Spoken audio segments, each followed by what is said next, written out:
Welcome to Impact OC, the only program showcasing the people and organizations shaping Orange County. With your host, Don Camber. Hello, live from the OC Talk Radio studios at UCI's Beal Applied Innovation Center. I'm OC Talk Radio Public Affairs Director Don Camber with another great guest impacting our community in a positive way.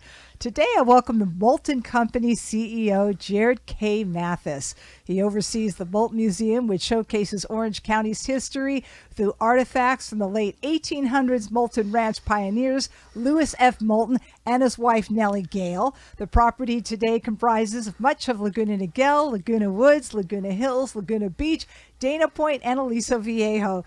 Thank you, Jared, for being on Impact OC. Thank you, Don. It's my great pleasure to be here. Jared, please give us an overview of the Moulton Museum located in Laguna Hills.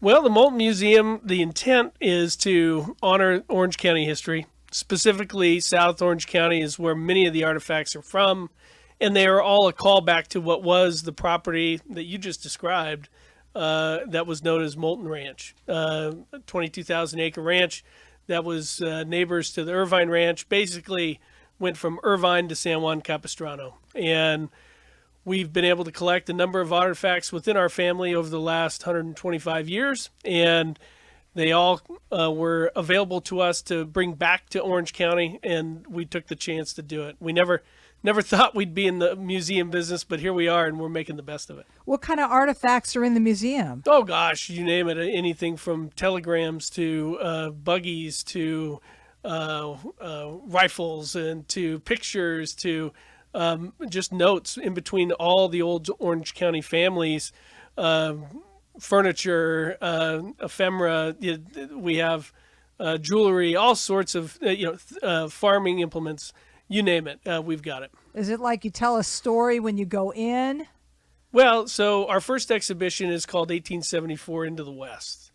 And when you come into the Moulton Museum, you'll be able to see the footprint of the old ranch, and the story of 1874 into the West is really the story of Lewis Moulton, my great-grandfather, coming from Boston around the Horn on a steamship through the Isthmus of Panama and landing in Orange County in 1874, and how he went immediately to work as a shepherd for the Irvine family on Rancho San Joaquin, and then how he ultimately acquired the ranch, met Nellie Gale, got married, and that's where we lead off to the next exhibition later. But that story is alive and well in the museum right now. Explain the personalities of Lewis Moulton and his wife, Nellie Gale. So Lewis is an interesting story, and we really wanted to get into his motivation. What takes somebody who was 20 years old in Boston and makes them decide to get on a ship and come to Orange County? And you really have to go back to the beginning. He was actually born in Illinois. His dad was a classmate of Abe Lincoln. Abe would come over to the house, bounce him on his knee, that sort of thing. And so he grew up with those stories, and that was before Abe Lincoln was president. And then after he was assassinated, Lewis's parents actually split. He went to Boston with his mother. Her last name was Fenno. The Fennos were pretty well established in Boston on Beacon Street and that sort of thing, in publishing and in wool. He could have had a very comfortable life, but he wasn't one to settle for such a thing. So we really get into his influences and trying to understand what made him make that journey, because it had to take a lot of courage. And then he was a shepherd for almost 20 years before he was able to put it together to actually acquire the vision and the ranch. And Nellie Gale? Nellie Gale, when she was 6 months old, she was born in Irving, Kansas. Her first flight, as she described it, and I think it tells you a little bit about her personality, which I think answers your question. She described her first flight was when she was literally picked up by a pair of tornadoes in Irving, Kansas, and when she was 6 months old, threw her across their house, destroyed most of the town. Legend would have it that those two tornadoes coming through that town at that time in Kansas was the inspiration for that opening scene in Wizard of Oz. How about that? She ended up in a covered wagon as a young child going west, and ended up in the Pacific Northwest, where she was a teacher and principal ultimately in what is now Seattle. And her dad ran the El Toro General Store. Of course, most of South Orange County was known as El Toro at the time. and they did everything at the store. That's where the mail came. That's where, there were groceries. That's everything happened there. And her dad ran it, and she would come down in the summer times when she wasn't teaching or being an administrator to help out with the store, and that's where she met Louis. And they were married in 1908. Explain the programs that are available. Well, we're working with teachers and administrators right now, speaking of education in Nelligale, working on our field trip program. We just opened in Labor Day of this last year. And so all of those things are in motion. Our goal is to have a school bus in front of the museum every week and serving lots of Orange County students from Saddleback and Capistrano school districts at first and move beyond that. So that's one thing I think that's really a high priority for us. Currently, we're open to the public to come and view for free on Tuesdays. Other than that, it's appointment only, where you can have events. You can also just schedule private tours. I have to say, I'm amazed at how much you know, but I'd like to know, at what point did you know you were from a famous family? Oh, gosh. Well, we didn't know much of anything growing up. I grew up on a farm an hour north of Sacramento. Now, that farm was born from the individual pieces of the ranch being sold back in the 60s and 70s. But that wasn't part of our reality at all. It wasn't until later in life, after college even, that I even understood that any of this was here. And I think that was by design. I mean, I think that we're very lucky in that Nelligale and Louis and their two children, my great aunt Louise and also my grandmother Charlotte, they, I think, instilled some pretty good values in that, the fancy part of that stuff, it didn't really resonate. It was really about what you did that mattered and who you were as a person that mattered. So we didn't really get caught up in all of that. But it's fun to go diving into history and bringing all this information out. As it turns out, it's the right time. And how did you land doing all this? Well, everybody has a journey, right? And so I was a politics, public policy guy. I went to Pomona College in Claremont. I then was in the building industry for a while, working, starting in California, moving my way east, and I was in Washington, D.C. for a little over a decade. And when it came time for an opportunity out here, I came to Orange County back in 2013. And started piecing it all together in a way that made sense for the family. And really the impetus behind the museum effort outside of our daily business lives was Nelligale's daughter, Louise, my great aunt. She was nearing her 99th year, and she was the last one to leave Moulton Ranch. And her area of influence was basically Aliso Viejo. That was where her headquarters were. That's where, her house was. And so since she was the last one to leave the ranch, and this was early 70s, she had all the cool stuff that had been left behind by others, and also that she still had herself. And she moved to Lompoc, north of Santa Barbara, and she bought a ranch there in a house that was supposed to be a golf clubhouse that never happened. The golf course was never built, but it had a huge great room, and so she created kind of a personal museum there.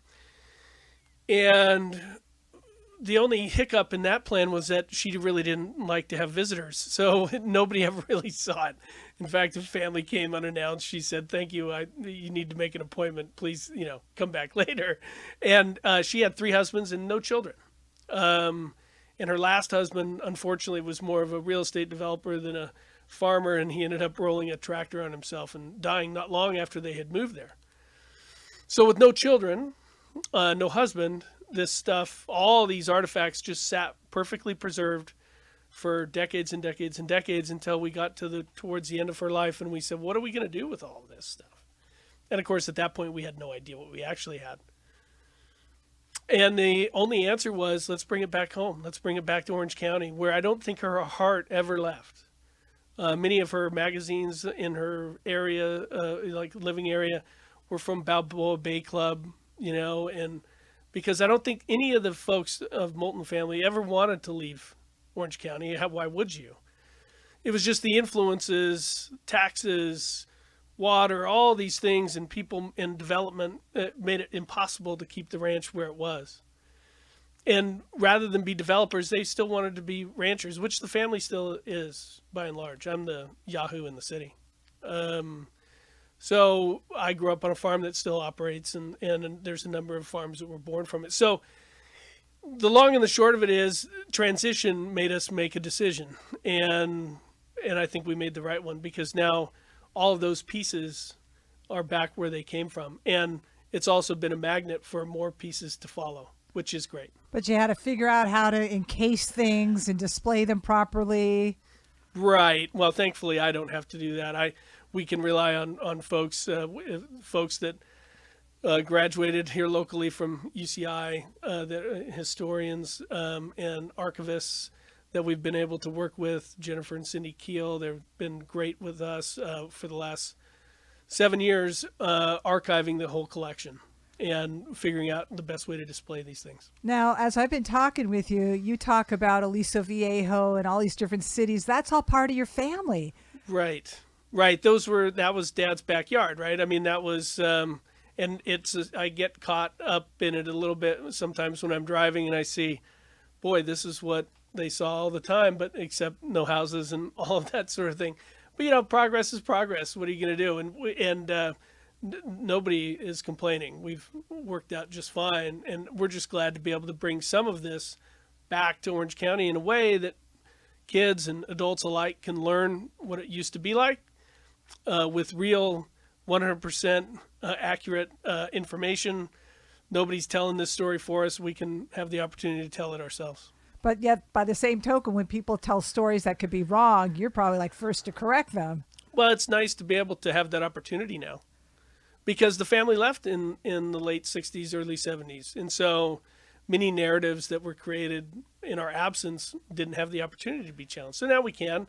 Not that it's a big part of our day, but sometimes we have the opportunity. Did you have, I don't want to say normal upbringing, but an upbringing a lot similar to other families? No. I think ours was much simpler. I had a black lab and a horse, and I went to a high school in Northern California that had 100 people in it that was public, and most of the kids in my 25-person class were folks I'd been in school with since kindergarten. So I think that's quite unique in a kind of a reverse way, and so it was a very simple life. We lived on a dirt road, and I wouldn't have it any other way. But when you travel around South Orange County, do you look at it in kind of in amazement with all the development that is occurring on your family's land?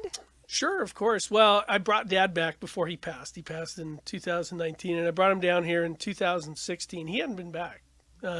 He was a graduate of El Toro High. He was a tiller early on in El Toro High's lifetime. And I took him around on the streets on Moulton Parkway, and he didn't recognize a bit of it because all these trees that are in South Orange County or Orange County, they weren't here.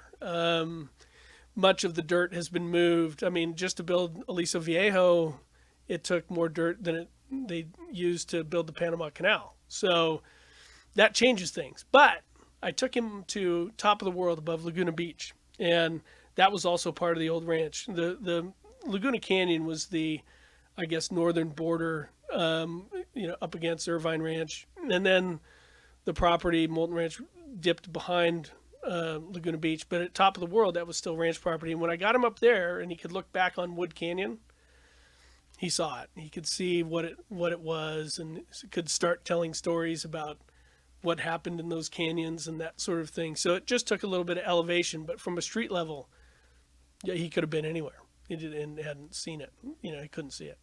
But every time you talk about a city, don't you take such pride in talking about a city that's part of your family? I feel it just talking to you. Sure, of course. I mean, I think everybody that lives in any of those cities, I mean, that we have the dirt in common, right? I mean, so their kids are playing on soccer fields, that used to be wheat and barley fields, or where Dad would harvest, or where we'd have roundups. There's still corrals on the backside of Soka University in Wood Canyon. There's still standing corrals. And also in the heart of Aliso Viejo, I give the city of Aliso Viejo a lot of credit. They put a lot of resources into restoring and historically preserving and adaptively reusing the only remaining Moulton Ranch buildings. So it's nice to be able to see some of that stuff still exist. What's the museum's vision?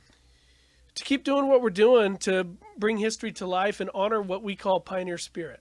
And, it's simple stuff, but it's things that I think don't get hit on enough, or at least we think that. And we think that both Lewis and Nellie Gale were cut from a particular cloth that they had a pioneer spirit about them. And they never stopped dreaming, right? And that's a big part of it. And they worked hard for what they got. And they were able to get kicked in the face and get back up, so they had perseverance. And they really cared about the folks in their community. And that's something that we feel strongly about. And they cared about the environment around them, and that's a key tenet for us as well. Do you have any family members who are involved with the museum? Yeah, my cousin Scott Barnes is our CFO and treasurer of the museum.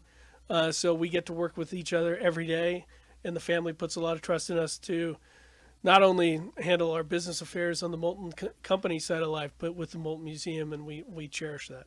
I hope it's okay for me to reveal that you did say you have children. Sure. And I'm wondering, do they realize the family that they're part of? I think that they understand what we want them to, and I think it's to take the right lessons from it. They think the museum's pretty cool. They still think Dad's pretty cool right now. They're still young enough. We'll see how that ages. What do you think is the coolest piece of art that's in the exhibits? So in the exhibit, there's just a ton of great stuff, and we, with our partners, guy by the name of Jags Nee, he and Scott helped put together a movie, a 12-minute movie about the journey, which is just really, really special.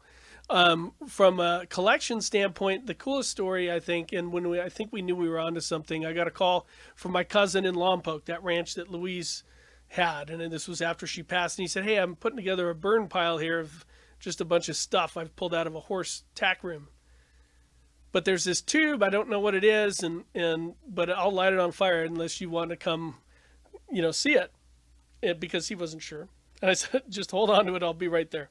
So I hopped in a car and got there, and I had no idea what it was. It was sealed. I brought it back home to Orange County. I got some pliers and I pried it open. And sure enough, it was the original Spanish land grant to Juana Villa from Ulysses S. Grant in the 1870s, with the wax stamp from Congress in pristine condition. And when I saw that, I said, well, okay, we've got something. I mean, this is neat. And so let's keep digging, and we've just continued to find more treasure. Well, how can the public see this museum? Well, we're in Laguna Hills. We're off Cabot Road in La Paz. And we're open right now just one day a week, free to the public on Tuesdays, 11 to 3. So we would encourage anybody to come on by. After that, appointment only. And also, you can check us out at moultonmuseum.org. You'll get a taste for some of the exhibitions. You can reach out.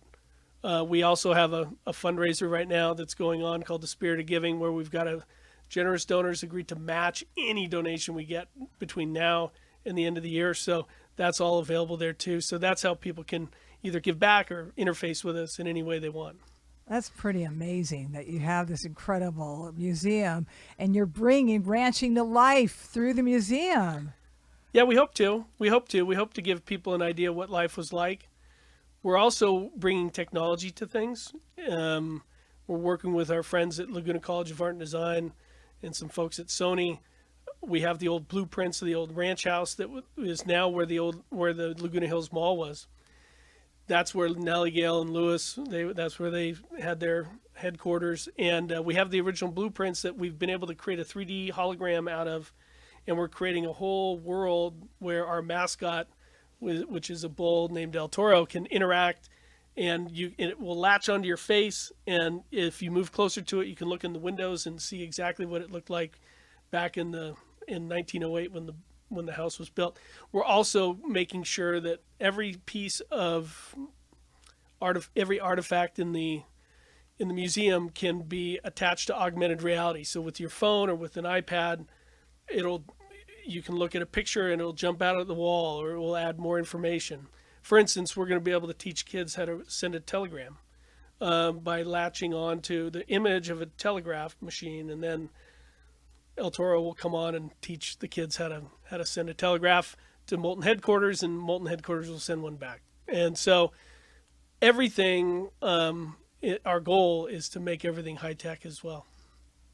But still, you want to have some of the regular stuff there. Oh yeah, no, you'll be able to take. Wells Fargo gave us over 400 pieces of history after they closed their Los Angeles branch, their museum, and so we have a gold mining cart from Wells Fargo. We have a number of other pieces, and you'll be able to put your phone in front of that gold mining cart, and it will tell its own story. So all these things are going to come alive. But yes, it's just like most museums in that way, except we're going to be able to do even more with technology.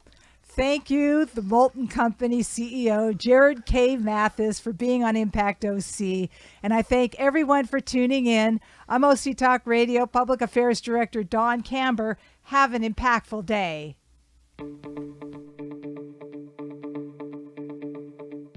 You've been listening to Impact OC, the only program showcasing the people and organizations shaping our community. Right here on Orange County's only community radio station, OC Talk Radio.